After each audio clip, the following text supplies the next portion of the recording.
2026년 2월 새벽 3시, 한국의 비트코인 투자자들이 일제히 깨어났습니다. 알람이 울린 것도 아닌데 말이죠. 불과 넉 달 전만 해도 비트코인은 1억 6천만 원을 찍었습니다. 전 세계 기관들이 200조 원어치를 사모았고 미국 대통령 당선자가 암호화폐 친화 정책을 약속했습니다. 그런데 말입니다. 새벽 3시, 비트코인은 1억 원을 깨고 9,800만 원까지 무너졌습니다. 하루 만에 8% 폭락입니다. 넉 달 동안 40%가 증발했습니다. 미국에선 은행 하나가 문을 닫았습니다. 3,700억 원 규모입니다. 2026년 들어 첫 은행 파산입니다. 은행들이 연방준비제도에서 급전 7조 원을 당겼었습니다. 코로나 쇼크 이후 처음입니다. 3,000조 원 규모의 사모대출 시장에서 블루하울이라는 회사가 1년 만에 53% 무너졌습니다.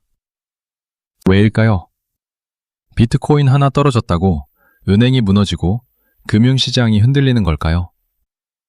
진짜 이유는 따로 있습니다. 비트코인 뒤에 숨겨진 거대한 폭탄이 터지기 시작했습니다. 당신이 주식에 투자하고 있든 연금을 준비하고 있든 이 이야기는 남의 이야기가 아닙니다. 끝까지 집중해 주십시오. 시작하기 전에 구독과 좋아요 그리고 알림 설정 한 번씩만 부탁드리겠습니다. 여러분의 작은 관심이 더 좋은 콘텐츠를 만드는 큰 힘이 됩니다. 자, 그럼 지금부터 시작하겠습니다. 1억 원입니다. 한국 사람들에게 1억 원은 특별한 숫자죠. 내 집 마련의 첫 목돈이고 노후 준비의 시작점이고 인생 역전의 기회입니다. 비트코인이 1억 원을 넘어섰을 때 많은 사람들이 환호했습니다. 드디어 대박이 터졌다고 말이죠. 그런데 2026년 2월 새벽 3시, 그 1억 원이 깨졌습니다. 9,800만 원입니다. 하루 만에 8%가 날아갔습니다. 여러분, 하루 만에 8%입니다. 1억 원을 넣었으면 하루아침에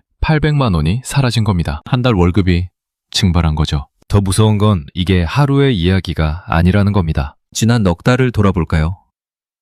2025년 10월, 비트코인은 1억 6천만 원을 찍었습니다. 그때부터 지금까지 넉 달 동안 40%가 증발했습니다.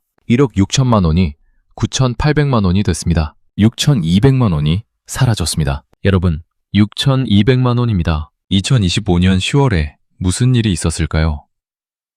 트럼프가 SNS에 중국 관세 관련 글을 하나 올렸습니다. 그 순간 암호화폐 시장이 폭삭 무너졌습니다. 레버리지를 3배에서 5배 걸고 투자하던 사람들이 동시에 청산당했습니다. 역대급 청산 규모였습니다. 암호화폐 역사상 가장 큰 금액이 하루아침에 사라졌습니다. 그 이후로 시장의 유동성이 완전히 말랐습니다. 돈이 빠져나가기 시작한 거죠. 한국 투자자들은 비트코인을 버리고 코스피와 코스닥으로 달려갔습니다.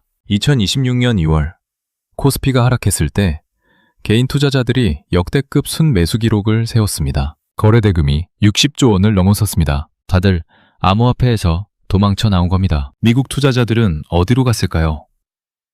예측 시장이나 주식 옵션 시장으로 옮겨갔습니다. 비트코인은 이제 아무도 거들떠보지 않습니다. 그런데 여기서 이상한 일이 벌어집니다. 비트코인 하나 떨어졌을 뿐인데 왜 은행이 무너지고 있을까요? 먼저 배경부터 말씀드리겠습니다. 비트코인이 왜 이렇게 위험한 자산인지 이해해야 합니다. 주식과 비교해 볼까요?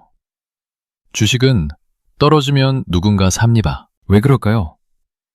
주식은 기업이 돈을 벌어다 주는 자산이기 때문입니다. 삼성전자 주가가 떨어지면 배당도 많이 주고 실적도 나오니까 사려는 사람이 생깁니다. 그런데 비트코인은 다릅니다. 비트코인은 떨어질수록 모두가 동시에 팔아야 하는 구조입니다. 왜 그럴까요? 레버리지 때문입니다. 레버리지가 뭐냐고요? 빚을 내서 투자하는 겁니다. 암호화폐 시장에서는 150배 레버리지도 가능합니다. 1천만 원으로 15억 원어치를 살 수 있다는 얘기죠. 문제는 이겁니다. 비트코인 가격이 조금만 떨어져도 청산당합니다. 전당포를 생각해 보세요. 여러분이 금반지를 맡기고 돈을 빌렸습니다. 그런데 금값이 떨어지면 어떻게 되죠? 전당포 주인이 금반지를 팔아버립니다. 암호화폐 거래소도 똑같습니다. 비트코인을 담보로 돈을 빌려주는데 비트코인 가격이 떨어지면 강제로 팔아버립니다. 그래서 비트코인이 떨어지기 시작하면 멈추지 않습니다. 떨어지면 청산되고 청산되면 더 떨어지고 더 떨어지면 또 청산되고 이게 반복됩니다. 죽음의 스파이럴이라고 부릅니다. 더 무서운 건 레버리지가 150배까지 간다는 겁니다. 일반 금융시장은 많아야 10배, 20배입니다. 그런데 암호화폐는 제한이 없습니다. 그러니까 폭락의 속도가 상상을 초월합니다. 2025년 10월에 트럼프가 글 하나 올렸을 때 역대급 청산이 일어난 이유가 바로 이겁니다. 여기서 힌트 하나 드리죠. 문제는 비트코인만이 아닙니다. 비트코인이 떨어지면 다른 것들도 같이 무너집니다. 무엇이 무너질까요? 그건 조금 이따 말씀드리겠습니다. 그런데 여기서 중요한 게 있습니다. 왜 전 세계 기관들이 비트코인을 200조 원어치나 사모았을까요? 돈이 남아 돌아서였을까요? 아닙니다. 이유가 있습니다. 마이크로스트래티지라는 회사가 있습니다. 미국에 상장된 진짜 기업입니다. 이 회사가 한 일이 뭐냐면요. 회사 돈을 다 털고 빚까지 내서 비트코인을 샀습니다. 얼마나 샀을까요? 78조 원어치입니다. 여러분, 78조 원입니다. 대한민국 1년 예산의 5분의 1이 넘는 돈입니다. 이 회사는 어떻게 그 많은 돈을 마련했을까요? 회사가 원래 갖고 있던 현금으로도 샀지만 그것만으론 부족했습니다. 그래서 전환사채를 발행했습니다. 전환사채가 뭐냐고요? 채권이기도 하고 주식이기도 한 겁니다. 빚지긴 했는데 나중에 주식으로 바꿀 수도 있는 거죠. 이자는 거의 없습니다. 대신 주가가 오르면 주식으로 바꿔서 큰 돈을 법니다. 또 뭘 했냐면요.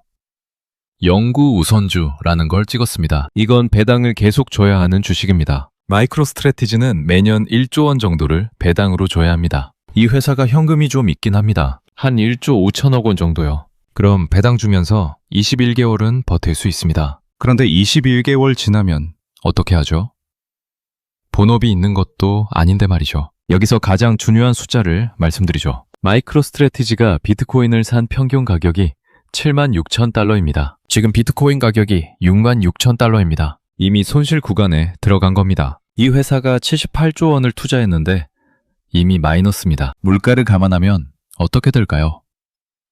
20년차 투자자이자 56만 명의 팔로워를 가진 노 리밋이라는 사람이 계산했습니다. 마이크로스트래티지는 이미 14조 원 손실을 보고 있다고 합니다. 이 사람은 2020년 코로나 쇼크를 예측했던 사람입니다. 그가 이렇게 말했습니다. 마이크로스트래티지는 1년 안에 무너질 겁니다. 그런데 더 큰 문제가 있습니다. 2021년 3분기부터 전환사채 투자자들이 돈을 돌려달라고 할 수 있습니다. 풋 옵션이라고 합니다. 주식 말고 현금으로 돌려달라는 거죠. 그때가 되면 마이크로스트래티지는 어떻게 해야 할까요? 비트코인을 팔 수밖에 없습니다. 78조 원어치를 말이죠. 그럼 시장은 어떻게 될까요? 그런데 여기서 끝이 아닙니다. 더 충격적인 이야기가 남았습니다. 영화 빅쇼트를 기억하시나요? 2008년 금융위기를 예측해서 큰 돈을 번 마이클 버리 말입니다. 그가 2026년 2월 3일에 글을 하나 올렸습니다. 제목이 뭐냐면요. 비트코인, 각성의 순간. 각성이라는 게 좋은 뜻일까요? 아닙니다. 외목한 현실을 깨닫는 순간이라는 뜻입니다. 마이클 버리는 이렇게 말합니다. 비트코인은 위험한 자산입니다. 화폐가치 붕괴에 대한 해지 수단이 아닙니다. 본질적으로 투기 자산입니다. 가격이 하락하면 그 하락 자체가 추가 하락을 부릅니다. 무슨 뜻일까요? 비트코인은 떨어지기 시작하면 끝없이 떨어진다는 얘기입니다. 더 무서운 이야기가 있습니다. 비트코인의 바닥이 사라졌다는 겁니다. 바닥이 뭐냐고요?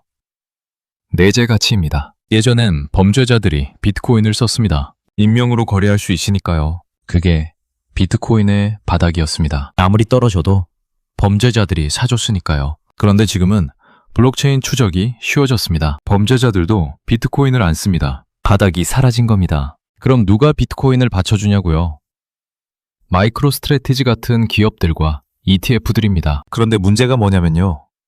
이들은 가격이 떨어지면 반드시 팔아야 합니다. 규정 때문입니다. 리스크 관리팀이 개입해서 강제로 매도합니다. 절대 안 파는 게 아니라 반드시 팔아야 하는 겁니다. ETF는 더 위험합니다. 모두가 같은 방향으로 움직입니다. 공포가 오면 동시에 빠져나갑니다. 올라갈 땐 같이 들어와서 좋았는데 내려갈 땐 같이 나가서 폭락합니다. 실제로 최근 며칠 사이에 수조 원 규모의 ETF 자금이 유출됐습니다. 여기서 더 무서운 게 있습니다. 담보에 죽음의 소용돌이입니다. 무슨 뜻이냐면요. 일부 암호화폐 거래소에서는 금과 은 선물을 24시간 극단적 레버리지로 거래할 수 있습니다. 실물금은 없습니다. 그냥 블록체인 위에서 종이로만 거래하는 겁니다. 그런데 담보를 비트코인으로 잡습니다. 무슨 일이 벌어질까요? 비트코인이 떨어지면 담보 가치가 떨어집니다. 그럼 마진콜이 발생합니다. 그럼 금과 은을 강제로 팔아야 합니다. 그럼 금과 은 가격이 떨어집니다. 그럼 전통거래소도 증거금을 올립니다. 그럼 또 청산됩니다. 비트코인 때문에 금과 은이 무너지고 금과 은 때문에 또 청산되고 소용돌이입니다. 마이클 버리는 경고합니다. 이 하락이 실물 금융 시스템까지 번질 수 있다고 말이죠. 그런데 이미 시작됐습니다. 2026년 2월 미국에서 은행 하나가 문을 닫았습니다. 메트로폴리탄 캐피탈 뱅크입니다. 규모가 얼마냐고요? 3,700억 원입니다. 2026년 들어서 첫 은행 파산입니다. 여러분, 은행이 무너진다는 건 정말 드문 일입니다. 왜 은행이 무너지기 어려울까요? 은행은 급할 때 다른 은행에서 돈을 빌립니다. 그것도 안 되면 중앙은행에서 급전을 당겼습니다. 그런데도 무너졌다는 건 뭘 의미할까요? 시장에 현금이 마르기 시작했다는 겁니다. 실제로 최근에 미국 은행들이 연방준비제도에서 7조 원을 급전으로 당겼었습니다. 여러분, 7조 원입니다. 언제 이후 처음인지 아세요? 2020년 코로나 쇼크 이후 처음입니다. 6년 만입니다. 은행들이 그만큼 돈이 급하다는 얘기입니다. 왜 이런 일이 벌어질까요? 유동성 위기입니다. 시장에 돈이 말라가고 있습니다. 비트코인이 떨어지니까 암호화폐 시장에서 돈이 증발합니다. 그 돈이 어디 있던 돈이었을까요? 은행에서 빌린 돈도 있고 기업 자금도 있고 투자자 돈도 있습니다. 그 돈이 한꺼번에 사라지는 겁니다. 마이클 버리는 이렇게 말합니다. 은행 하나가 무너진 건 시작일 뿐입니다. 그는 집에서 바퀴벌레 한 마리가 나왔다는 건 그 아래 더 많은 바퀴벌레가 숨어 있다는 뜻이라고 합니다. 메트로폴리탄 캐피탈 뱅크는 바퀴벌레 한 마리일 뿐입니다. 그럼 다른 바퀴벌레는 어디 있을까요? 은행들이 지금 대출 창구를 틀어막고 있습니다. 대출을 안 해줍니다. 그럼 기업들이나 기관들은 어디로 갈까요? 사모대출 시장으로 갑니다. 사모대출이 뭐냐고요? 펀드들이 은행 대신 위험한 대출을 해주는 겁니다. 웃긴 건 뭔지 아세요? 그 사모대출 펀드에 투자하는 게 누구냐면요. 은행입니다. 은행이 자기 명의로는 위험한 대출을 안 하고 다른 옷을 입혀서 우회로 대출해주는 겁니다. 섀도우 뱅킹이라고 합니다. 그림자 은행이죠. 이 시장 규모가 얼마냐고요? 3,000조 원입니다. 여러분, 3,000조 원입니다. 2008년 금융위기 때 서브프라임 모기지보다 훨씬 큽니다. 그런데 이 시장이 지금 흔들리고 있습니다. 은행 하나가 아닙니다. 블루하울 캐피탈이라는 회사가 있습니다. 사모대출 시장의 대표 기업입니다. 이 회사가 1년 동안 53% 무너졌습니다. 여러분, 53%입니다. 반토막이 넘게 난 겁니다. 왜 이렇게 무너졌을까요? 이 회사가 어디에 투자했는지 볼까요? AI에도 투자했고, 부동산에도 투자했고, 소프트웨어에도 투자했습니다. 그런데 지금 소프트웨어 주식들이 폭락하고 있습니다. 빅테크 주식들도 떨어지고 있습니다. 그러니까 블루하울의 투자처들이 다 무너지고 있는 겁니다. 더 큰 문제는 뭐냐면요. 투자자들이 돈을 빼고 있습니다. 수조 원 상당의 돈을 빼려고 지금 계속 시도하고 있습니다. 뱅크런의 시작점입니다. 은행에서 사람들이 동시에 돈을 찾으려고 몰려드는 거. 그게 뱅크런이죠. 지금 사모대출 시장에서 그게 벌어지고 있습니다. 실제로 블룸버그 자료를 보면 블루하울 투자자들이 기술주 중심 펀드에서 자산의 15%를 빼냈습니다. 이게 시작입니다. 15%가 빠져나가면 다음엔 30%, 그 다음엔 50%가 빠져나갑니다. 그럼 블루하울은 자산을 팔아야 합니다. 그럼 자산 가격이 더 떨어집니다. 그럼 투자자들이 더 패닉에 빠집니다. 또 소용돌이입니다. 사모대출 시장이 3,000조 원 규모라고 말씀드렸죠? 이 시장이 무너지면 어떻게 될까요? 은행들이 무너집니다. 왜 그럴까요? 은행들이 사모대출 펀드에 투자했기 때문입니다. 은행이 자기 명의로 안 하고 우회로 했다고 말씀드렸죠? 그래서 사모대출이 터지면 은행도 터집니다. 여기서 결론을 말씀드리죠. 비트코인이 터지면 은행이 무너집니다. 어떻게 연결되냐고요? 비트코인 떨어지면 마이크로 스트래티지 같은 기업들이 무너집니다. 그럼 ETF가 자금을 회수합니다. 그럼 비트코인이 더 떨어집니다. 그럼 담보로 잡혀있던 금과 은이 청산됩니다. 그럼 금융시장 전체가 흔들립니다. 그럼 사모대출 시장이 무너집니다. 그럼 은행이 무너집니다. 더 무서운 건 지금부터입니다. 2008년을 기억하시나요? 서브프라임 모기지 사태입니다. 리먼 브라더스가 무너지면서 전 세계 금융 시스템이 붕괴됐습니다. 지금 상황이 그때와 똑같다는 얘기가 나옵니다. JP모건 최고 경영자가 이렇게 말했습니다. 집에서 바퀴벌레 한 마리가 나왔다는 건 그 아래 더 많은 바퀴벌레가 숨어 있다는 뜻입니다. 그는 블루하울 같은 회사들을 바퀴벌레에 비유했습니다. 지금 블루하울만 문제가 아니라 사모대출 시장 전체가 터지고 있다는 겁니다. 왜 이게 2008년과 똑같다고 할까요? 섀도우 뱅킹이기 때문입니다. 리스크 규모를 추산할 수 없습니다. 은행들이 밝혀주지 않으면 지금 얼마나 망해가고 있는지 알 수가 없습니다. 2004년에도 그랬습니다. 리먼 브라더스가 무너지기 전까지 아무도 몰랐습니다. 채권 전략가로 유명한 건들락이라는 사람이 있습니다. 그는 이렇게 말합니다. 사모대출이 다음 금융위기의 진원지가 될 수 있습니다. 시작점이라는 얘기입니다. 블루하울이 무너지고 그 다음에 다른 사모대출 회사들이 무너지고 그 다음에 은행들이 무너지고 그 다음에 금융 시스템 전체가 무너진다는 겁니다. 실제로 투자자들이 돈을 빼고 있습니다. 수십억 달러 규모입니다. 한화로 수조 원입니다. 투자자들이 불안해서 자금을 회수하고 있는데 사모대출 회사들이 돈을 제대로 안 돌려주고 있다는 소문까지 돕니다. 이게 뱅크런 초기 신호입니다. 2008년 금융위기가 어떻게 시작됐는지 아세요? 처음엔 작은 은행 몇 개가 무너졌습니다.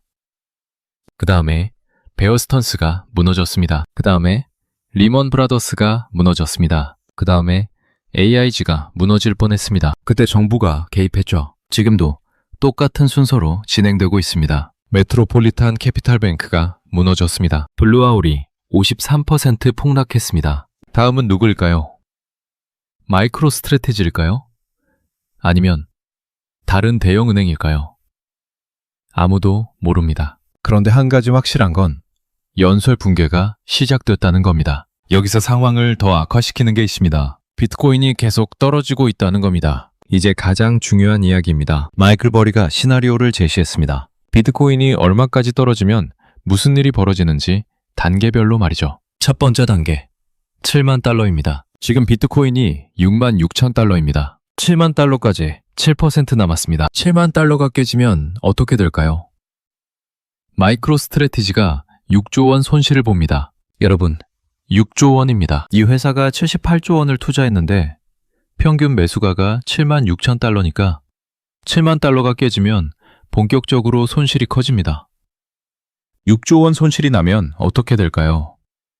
투자자들이 돈을 안 빌려줍니다. 기관 투자자들이 이 회사를 보면서 생각하죠. 저 회사 비트코인만 믿고 가는데 비트코인이 떨어지잖아.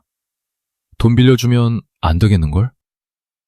그럼 자금 조달이 막힙니다. 그럼 배당도 못 주고 이자도 못 줍니다. 그럼 회사가 무너지기 시작합니다. 마이클 버리는 이렇게 말합니다. 마이크로 스트래티지는 제2의 리먼 브라더스다. 2008년 금융위기를 촉발시킨 그 리먼 브라더스 말이죠. 마이크로 스트래티지가 무너지면 78조 원어치 비트코인이 시장에 쏟아집니다. 그럼 비트코인은 또 폭락합니다. 두 번째 단계, 6만 달러입니다. 지금보다 10% 더 떨어지면 됩니다. 6만 달러가 깨지면 어떻게 될까요? 마이크로 스트래티지가 실존적 위기를 맞이합니다. 실존적 위기라는 건 회사가 아예 망할 수도 있다는 뜻입니다. 왜 그럴까요? 2027년 3분기부터 전환사채 투자자들이 돈을 돌려달라고 할 수 있습니다. 풋옵션 말이죠. 그때가 되면 마이크로 스트래티지는 비트코인을 팔아서 현금을 만들어야 합니다. 그런데 6만 달러면 이미 엄청난 손실입니다. 그 상태에서 78조 원어치를 팔면 시장은 어떻게 될까요? 비트코인은 바닥을 뚫고 떨어집니다. 마이크로 스트래티지뿐이 아닙니다. 다른 기관들도 비트코인을 샀습니다. 전 세계 기관과 기업들이 보유한 비트코인이 200조 원입니다. 이들 대부분이 7만 달러 이후에 샀습니다. 6만 달러가 되면 이들도 15%에서 20% 손실입니다. 그럼 리스크 관리 규정 때문에 반드시 손절해야 합니다. 비백조 원어치가 동시에 쏟아지는 겁니다. 세 번째 단계, 5만 달러입니다. 지금보다 25% 떨어지는 겁니다. 5만 달러가 되면 어떻게 될까요? 채굴업체들이 줄파산합니다. 비트코인을 채굴해서 돈을 벌던 회사들이 채굴할 이유가 없어집니다. 전기세가 더 나가니까요. 그럼 이들이 보유한 비트코인을 전부 팝니다. 먹고 살아야 하니까요. 그럼 또 폭락합니다. 여기서 결론을 말씀드리죠. 비트코인 폭락은 시작일 뿐입니다. 진짜 위험은 은행과 금융 시스템 전체가 도미노처럼 무너지기 시작했다는 점입니다. 그럼 도대체 왜 이렇게 된 걸까요? 도미노를 상상해 보세요. 첫 번째 도미노가 넘어지면 두 번째가 넘어지고 두 번째가 넘어지면 세 번째가 넘어집니다. 지금 금융 시스템에서 그 일이 벌어지고 있습니다. 첫 번째 도미노는 비트코인입니다. 비트코인이 1억 원에서 9,800만 원으로 떨어졌습니다. 넉 달간 40% 폭락했습니다. 두 번째 도미노는 마이크로 스트래티지입니다. 78조 원을 투자했는데 이미 손실 구간입니다. 평균 매수가가 76,000달러인데 지금 66,000달러니까요. 세 번째 도미노는 ETF입니다. 비트코인 ETF에서 수조 원이 유출됐습니다. 투자자들이 동시에 빠져나가고 있습니다. 네 번째, 도미노는 담보 시스템입니다. 비트코인을 담보로 금과 은 선물을 거래하던 사람들이 청산당합니다. 그럼 금과 은도 떨어집니다. 다섯 번째, 도미노는 은행입니다. 메트로폴리탄 캐피탈뱅크가 3,700억 원 규모로 무너졌습니다. 은행들이 연준에서 급전 7조 원을 당겼었습니다. 여섯 번째, 도미노는 사모대출 시장입니다. 3,000조 원 규모의 블루아울이 1년간 53% 폭락했습니다. 투자자들이 돈을 빼고 있습니다. 일곱 번째 도미노는 뭘까요? 다른 은행들과 금융기관들입니다. 사모대출 시장에 투자한 은행들이 손실을 봅니다. 그럼 대출을 더 줄입니다. 그럼 기업들이 돈을 못 빌립니다. 그럼 기업들이 무너집니다. 그럼 은행은 더 큰 손실을 봅니다. 또 소용돌이입니다. 여덟 번째, 도미노는 주식시장입니다. 기업들이 무너지니까 주가가 떨어집니다. 실제로 2026년 2월 미국 고용지표가 나빴습니다. 소프트웨어 주식들이 폭락했습니다. 빅테크도 떨어졌습니다. 나스닥이 1.14% 하락했습니다. 다우, S&P 500, 러셀 전부 하락했습니다. 아홉 번째 도미노는 연금과 펀드입니다. 주식이 떨어지면 연금이 손실을 봅니다. 펀드도 손실을 봅니다. 그럼 은퇴를 준비하던 사람들이 돈을 잃습니다. 집을 사려던 사람들이 돈을 잃습니다. 일반 시민들의 지갑이 얇아집니다. 열 번째 도미노는 소비입니다. 사람들이 돈을 잃으니까 소비를 줄입니다. 그럼 기업 매출이 줄어듭니다. 그럼 기업이 직원을 자릅니다. 그럼 실업자가 늘어납니다. 그럼 소비가 더 줄어듭니다. 경기 침체가 시작됩니다. 2027년 3분기가 중요합니다. 마이크로 스트래티지의 전환사채 투자자들이 그때부터 돈을 돌려달라고 할 수 있습니다. 지금부터 1년 반 정도 남았습니다. 그때까지 비트코인이 회복되지 않으면 마이크로 스트래티지는 78조 원어치를 팔아야 합니다. 그럼 비트코인은 바닥을 뚫습니다. 그럼 첫 번째 도미노부터 10번째 도미노까지 전부 다시 넘어집니다. 이게 끝이 아닙니다. 김 씨라는 사람이 있습니다. 50대 중반입니다. 작은 자영업을 하고 있습니다. 김 씨는 2025년 10월에 비트코인이 1억 6천만 원일 때 5천만 원을 투자했습니다. 노후 자금이었습니다. 지금 얼마가 됐을까요? 3천만 원입니다. 2천만 원이 증발했습니다. 김 씨는 2025년 10월 트럼프 관세 이슈 때 청산당한 사람들을 보고 겁이 났습니다. 그래서 비트코인을 팔고 코스피로 갔습니다. 삼성전자를 샀습니다. 그런데 삼성전자도 떨어지고 있습니다. 미국 증시가 흔들리니까 한국 증시도 흔들립니다. 김 씨는 생각합니다. 내가 뭘 잘못한 걸까? 아닙니다. 김 씨가 잘못한 게 아닙니다. 시스템이 무너지고 있는 겁니다. 비트코인이 무너지면 금융 시스템 전체가 흔들립니다. 은행도, 주식도, 연금도, 펀드도 전부 흔들립니다. 이 씨라는 사람도 있습니다. 30대 직장인입니다. 매달 50만 원씩 연금저축펀드에 넣고 있습니다. 이 펀드가 어디에 투자하는지 아세요? 미국 주식입니다. 나스닥에 상장된 빅테크 주식들입니다. 그런데 지금 빅테크가 떨어지고 있습니다. 이 씨의 연금이 줄어들고 있습니다. 박 씨라는 사람도 있습니다. 60대 은퇴자입니다. 평생 모은 돈 3억 원을 배당주에 투자했습니다. 안전하다고 생각했습니다. 그런데 2026년 2월 미국 고용지표가 나빴습니다. 경기 둔화 우려가 나왔습니다. 배당주도 떨어지기 시작했습니다. 박 씨의 노후 자금이 줄어들고 있습니다. 이게 체감되시나요? 비트코인 폭락은 코인 투자자들만의 문제가 아닙니다. 은행이 무너지면 예금도 위험합니다. 사모대출이 터지면 은행이 연쇄 부도합니다. 주식이 폭락하면 연금이 줄어듭니다. 경기가 침체되면 일자리가 사라집니다. 실제로 미국 고용 지표를 보면 상황이 안 좋습니다. 기업들이 비용을 줄이고 있습니다. 그럼 직원을 자릅니다. 소프트웨어 구독도 끊습니다. 그래서 소프트웨어 회사들이 폭락하는 겁니다. AI 때문에도 위태로운데 경기까지 안 좋으니 이중 타격입니다. 구글이 2026년 2월에 실적을 발표했습니다. 클라우드 매출이 전년 대비 48% 증가했습니다. 엄청난 성과입니다. 그런데 주가는 2.5% 떨어졌습니다. 왜 그럴까요? 시장 분위기가 너무 안 좋기 때문입니다. 아무리 좋은 실적이 나와도 사람들이 팔고 싶어 합니다. 공포 때문입니다. 한국 투자자들은 2026년 2월에 코스피가 떨어졌을 때 역대급으로 매수했습니다. 거래대금이 60조 원을 넘었습니다. 개인 투자자들이 지금이 바닥이다 라고 생각하고 샀습니다. 그런데 바닥이 아닐 수도 있습니다. 금융 시스템이 무너지면 주식도 더 떨어집니다. 자, 그렇다면 우리는 어떻게 해야 할까요? 세 가지를 말씀드리겠습니다. 첫 번째, 레버리지를 즉시 청산하십시오. 빚내서 투자하고 있다면 지금 당장 정리하십시오. 비트코인이든 주식이든 상관없습니다. 레버리지는 폭락장에서 가장 위험합니다. 조금만 떨어져도 청산당합니다. 청산당하면 원금은 물론이고 빚만 남습니다. 암호화폐에 레버리지를 쓰고 계신가요?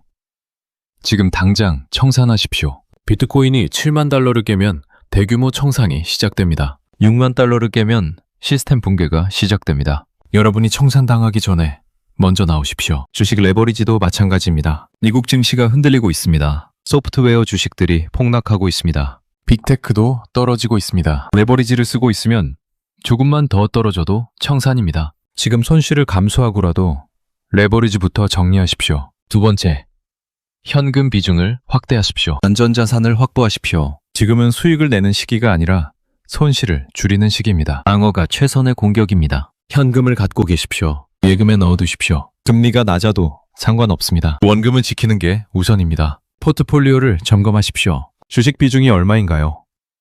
70%가 넘는다면 50%로 줄이십시오. 50%가 넘는다면 30%로 줄이십시오. 나머지는 현금으로 갖고 계십시오. 폭락장이 오면 현금이 최고의 무기입니다. 바닥에서 살 수 있으니까요. 금도 고려해 보십시오. 금은 화폐 가치 붕괴에 대한 해지 수단입니다. 비트코인보다 안전합니다. 금은 2008년 금융위기 때도 살아남았습니다. 2020년 코로나 쇼크 때도 살아남았습니다. 지금도 비트코인과 달리 금은 상대적으로 잘 버티고 있습니다. 포트폴리오의 10%에서 20%를 금으로 갖고 계십시오. 세 번째, 금융 시스템 리스크를 모니터링하십시오. 은행 파산 뉴스를 주시하십시오. 메트로폴리탄 캐피탈뱅크가 무너진 게 시작입니다. 다음은 어느 은행일까요? 사모대출 시장 뉴스를 주시하십시오. 블루하울이 무너지고 있습니다. 다음은 어느 회사일까요? ETF 자금 유출을 주시하십시오. 비트코인 ETF에서 수조 원이 빠져나가고 있습니다. 주식 ETF는 어떻습니까? 사람들이 동시에 빠져나가기 시작하면 폭락이 가속화됩니다. 그때가 바로 나와야 할 시점입니다. 마이크로 스트래티지를 주시하십시오. 이 회사 주가가 폭락하기 시작하면 비트코인도 폭락합니다. 2027년 3분기 전환사채 풋옵션 행사 시점도 기억하십시오. 그 전에 큰 변동이 올 수 있습니다. 가장 중요한 건 빚을 줄이는 겁니다. 대출이 있다면 최대한 갚으십시오. 금융위기가 오면 신용경색이 옵니다. 은행이 대출을 회수하기 시작합니다. 그때 빚이 많으면 파산합니다. 지금 여유가 있을 때 빚부터 갚으십시오. 정리하겠습니다. 2026년 2월 새벽 3시 비트코인은 1억 원을 깨고 9,800만 원이 됐습니다. 넉 달간 40% 폭락했습니다. 이게 끝이 아닙니다. 미국에선 은행이 무너졌습니다. 메트로폴리탄 캐피탈뱅크 3,700억 원 규모입니다. 은행들이 연준에서 급전 7조 원을 당겨 썼습니다. 코로나 쇼크 이후 처음입니다. 사모대출 시장이 흔들리고 있습니다.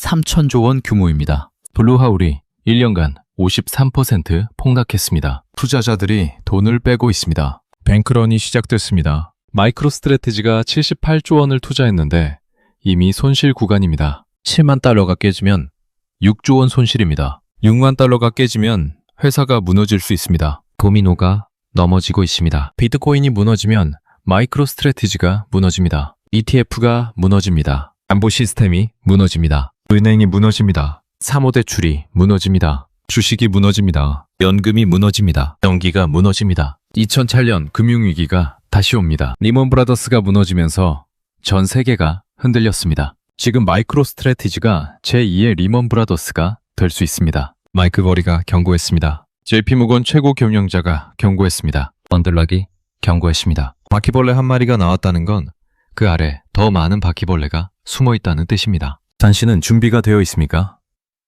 레버리지를 청산했습니까? 현금을 확보했습니까?